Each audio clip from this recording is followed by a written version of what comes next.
मुझे भी श्राप मुक्ति की तैयारी करनी पड़ेगी। माँ, ये प्रथा, ये रिवाज सब पहला हल चला रहा हूँ। तो तू चाहे वाला है। औरतों के लिए महाराज ये कहानी है और हमारे लिए तो ये बस सुबह। तो हेलो दोस्तों, आज अपन बात करने वाले श्राप मुक्ति पार्ट 2 के बारे में। तो अभी तक आपने पार्ट 1 नहीं देखा तो जाओ पार्ट 1 देखो, डिस्क्रिप्शन में मैं लिंक दे दूंगा। तो आप देखोगे कि यहाँ पे जो काजल रहती है वह बैठी रहती है और इतने में काजल की मम्मी आती है और काजल को बोलती है कि बेटा, तेरे मामा ने तेरे लिए एक नया रिश्ता लाए है और वह लड़का बहुत अमीर है और काफ़ी अच्छा भी है और बाहर का है, तो तू उससे शादी कर ले।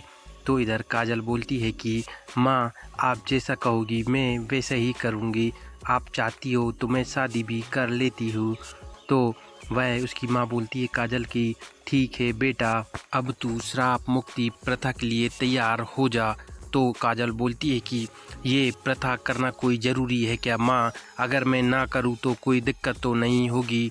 तो काजल की माँ बताती है बेटा, तुझे यह श्राप मुक्ति कथा तो करना ही पड़ेगा, जब भी तेरा जीवन और तेरी आत्मा शुद्ध होगी। तो वह बोलती है काजल ठीक है मम्मी, आप जैसा कहती हो मैं वैसा ही करूँगी।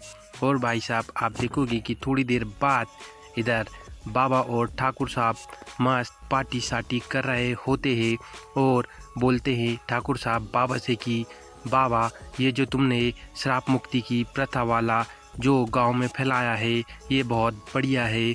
अब मुझे और तुमको बहुत मज़े आ रहे हैं और ना ही गांव वाले को कोई दिक्कत होती है, वह तो खुद से ही अपनी बेटियों को हमारे पास छोड़ के जाते हैं हमारे मज़े के लिए। और आप देखोगे कि जब रात होती है तो आपको देखने को मिलेगा कि इधर जो काजल है वह काफ़ी ज़्यादा सोच में रहती है, क्योंकि श्राप मुक्ति प्रथा आखिर है क्या, और ये बहुत सोच विचार करती है। और इतने में रूपल चाची आती है। तो भाई साहब, रूपल चाची के साथ वह बात शेयर करती है। तो रूपल चाची बोलती है कि बेटा काजल क्या हुआ? तो काजल बताती है कि चाची, मेरे साथ एक समस्या है, मैंने अभी तक श्राप मुक्ति प्रथा का कुछ नहीं किया है, अब मैं बाबा के पास जाऊंगी तो कैसे करूंगी? तो इधर जो रूपल चाची होती है वह बोलती है कि बेटा तू टेंशन मत ले, मैं तेरी मदद कर सकती हूँ, जो बाबा के साथ करना चाहती है वह तू मेरे साथ कर सकती है। तो काजल तो पहले मना करती है लेकिन फिर बाद में हाँ बोल देती है। और भाई साहब, आपको यहाँ पे काजल और रूपल चाची का बहुत तगड़ा अनकट वाला सीन देखने को मिलेगा और बहुत मज़ेदार होने वाला है। और जब उनका सीन ख़त्म हो जाता है और अगली सुबह होती है तो इधर काजल फिर सोच में पड़ी रहती है और सोचती रहती है कि कल रात में मैंने जो रूपल चाची के साथ किया वह सही है क्या नहीं, क्या मैंने उसके साथ गलत किया? और बोलती है कि कोई नहीं, मेरे को मज़े तो बहुत आए, लेकिन अभी भी उसके मन में एक सवाल उठ रहा होता है कि श्राप मुक्ति कथा क्या है और इसका निवारण कैसे करा जाए।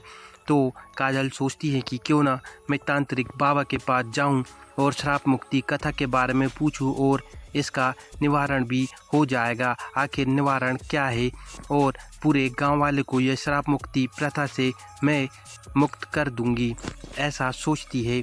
और फिर जब इधर रात होती है तो आप देखोगे कि तांत्रिक बाबा के पास काजल पहुंच जाती है और गेट बंद कर देती है और तांत्रिक बाबा को बोलती है कि बाबा जी, आप मुझे बताओ कि श्राप मुक्ति कथा क्या है? तो भाई साहब, बाबा बताते रहता है कि यह 100 साल पुरानी एक प्रथा है और कुछ भी बकते रहता है। और आप देखोगे कि यहाँ पे बाबा काजल को अपनी बातों में उलझा लेता है और उसके साथ वो हिसाब करता है और इसका सीन भी आपको पूरा देखने को मिलेगा जो कि अनकट होने वाला है।